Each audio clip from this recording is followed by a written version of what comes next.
CAG ने सरकारी insurance कंपनियों को लेकर एक रिपोर्ट जारी की है, जिसमें कहा गया है कि कंपनियों ने वित्त मंत्रालय के नियमों की अनदेखी करके गलत तरीके से ग्रुप इंश्योरेंस पॉलिसीज जारी की और इस वजह से 5 वर्षों में 26,364 करोड़ रुपए का नुकसान हुआ। कंपनियों ने वित्त वर्ष 2016-17 से 20-21 के दौरान नियमों की अनदेखी करके ग्रुप इंश्योरेंस पॉलिसी जारी की थी। कैग की रिपोर्ट के मुताबिक 4 सरकारी इंश्योरेंस कंपनियां, जिसमें new India insurance company, United India insurance company, oriental insurance company और नेशनल इंश्योरेंस कंपनी का नाम शामिल है, जिनको ये नुकसान हुआ है। सर, ये नुकसान कैसे हुआ कंपनियों को? ये मुझे लगता है आज की सबसे महत्वपूर्ण और बड़ी खबर है। और भारत के सरकारी फाइनेंशियल सेक्टर में शुभम कैसे काम हो रहा है ये दिखाई देता है। सीएजी की रिपोर्ट ने ये बताया, ये आंकड़ा काफ़ी बड़ा है। 26,000 करोड़ रुपए का लॉस भारत की सबसे प्रमुख जो जनरल इंश्योरेंस कंपनियां हैं उनको हुआ है। और ये हुआ कैसे, इसको समझना ज़रूरी। इसमें 4 कंपनियां शामिल हैं भारत की बड़ी, new India insurance, United India, oriental insurance और नेशनल इंश्योरेंस कंपनी।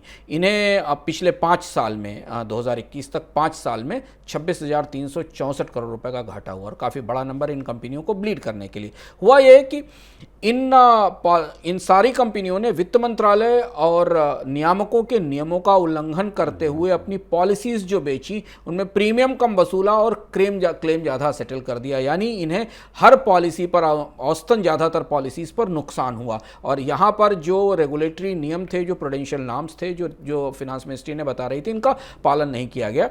और ये बताती है सीएजी की रिपोर्ट कि एक जगह कई बार एक ही व्यक्ति को मल्टीपल क्लेम के सेटलमेंट दिए गए और इसलिए इनका जो पूरा इंश्योरेंस का ढांचा था उसमें गंभीर खामियां दिखाई दी और अंततः इन कंपनियों को भारी बड़ा नुकसान हुआ है। कैग ने यह भी कहा है कि इन कंपनियों के कामकाज पर जो सही ढंग से मॉनिटरिंग की जानी चाहिए थी वित्त मंत्रालय से, उसमें भी चूक पाई गई है। और ये घाटा अभी सरकार, हाल में याद है कि सरकार 2 सार्वजनिक बीमा कंपनियों को बेचने की तैयारी कर रही थी, वो निजीकरण की सूची में थी। इस घाटे के बाद इनके लिए ग्राहक तलाशना और भी मुश्किल हो जाएगा। और बीमा इतना कॉम्पिटिटिव और इतना चुनौतीपूर्ण क्षेत्र है, वहां सरकारी कंपनियां कैसे काम कर रही हैं, कैग ने से बताया है।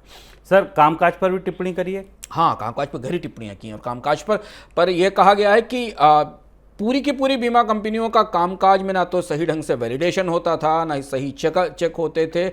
जैसे कि एक ही व्यक्ति को, एक ही पॉलिसी होल्डर को मल्टीपल क्लेम्स दे दिए गए, एक्सेस पेमेंट दिए गए ओवर एंड अबव। इस तरीके की कैग का ऑडिट बताता है कि एक ही जगह डिफरेंट डेट्स पर एक ही पॉलिसी में पेमेंट कर दिए गए। ऐसे नंबर्स की संख्या ऑडिट ने पाया है मल्टीपल सेटलमेंट्स की। न्यू इंडिया में करीब 12,532 केस हैं न्यू इंडिया के लिए। यूनाइटेड इंडिया में 12,532 केस हैं, 8 करोड़ रुपए के, 8.6 करोड़ रुपए के ऐसे क्लेम थे।